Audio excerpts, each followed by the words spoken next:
I'm curious, when you look at a client or your team's prospecting or whatever, what is like the identifiers that people are listening that, hey, I might need CRO? Because I feel like it hasn't been enough on people's radar to know they need it. I mean, no one calls me, and and we're just one agency. So, but no one calls me going, I need CRO.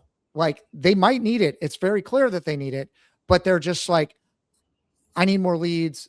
We need someone to manage our PPC. We need someone to manage our SEO, but CRO should be part of that conversation, and it never is. So, like, when you're talking to people, like, how do you, like, when you're looking at a site or identify it, what are the like top 3 things or whatever that people go, oh, I probably should be looking for CRO? Yeah, I mean, I think any website that has a transactional component is a candidate for CRO, Mm-hmm. bar none. So if whether that's a B2B website and your goal is lead acquisition, or if it's an e-commerce site and your goal is maximizing AOV or getting people through the checkout. If you're a subscription site and you're really looking to get that recurring subscription revenue generated, anything where there's a transactional component, which is the other than informational websites or potentially media websites, and a lot of media websites have a subscription component. I mean, that is the vast majority of websites out there. Yeah, yeah, you're right on the pay or on the e-commerce side of things. I think it's a lot more prevalent, and I guess um, from that side, we have kind of 2 sides of the house, and so I'm more on the B2B side. So that crossover is not as strong. Certainly, I interviewed somebody on the Google team right before Google, and they basically laid it out and said, look, every website should have a cart of some kind. That's where the future is going. You need to have a transactional component on every website. It shouldn't just be, a flyer, right, for your business. But there's a lot of, I would say, B2B businesses that are quite complex in their sale. And I think the sales team doesn't look at the marketing team with the same. They like look at it from maybe a brand standpoint or we're going to a conference. We need some graphic design standpoint.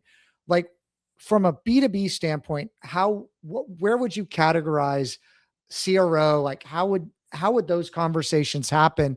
Because I mean, the website's carrying a lot more weight these days than give it to the salesperson, have them call, because a lot of times people don't even want to answer the phone until they know what the agenda is and who you are, and they're overloaded with other stuff. So the website has to do the heavy lifting in the odd times where people are going to do their own research. And definitely people are starting to ask the AI and are relying on the AI for recommendations. I think everybody's going to have their own personal AI assistant at some point in the future. And so it's like, I need to talk to the AI and make sure that the AI knows what I do and how I do it.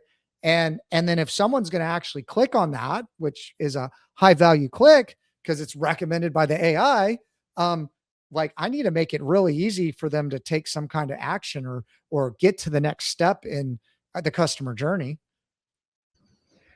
Yeah, absolutely. I mean, I think this is certainly on the CMO's mind. We have a person who is on our board of advisors who is the CMO for one of the largest B2B SaaS companies on the planet. I won't name them, but just to kind of protect her confidentiality. But she was just at South by Southwest and said that this, if her peers, B2B CMOs, this is all they were talking about, Yep. right? This idea of not only this idea of AI visibility and the fact that everyone is doing research for providers through AI now, and that's really how they're coming to the site. So how you're represented in AI and who gets recommended is of paramount importance. And then ultimately, this idea of when you get to the website of the companies that you're researching, is it validating what the AI told you, right? Mhm. Is your intent being reinforced?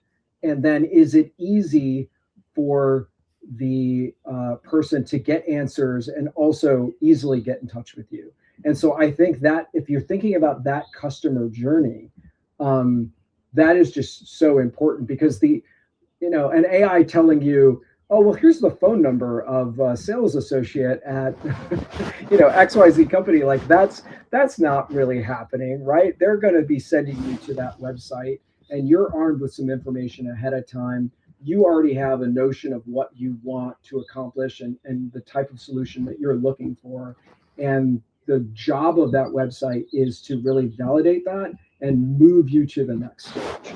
And so I think CRO is really one of the ways that you can do that, where you're making sure that the site is optimized and you're seeing the maximum potential for you to get that conversion.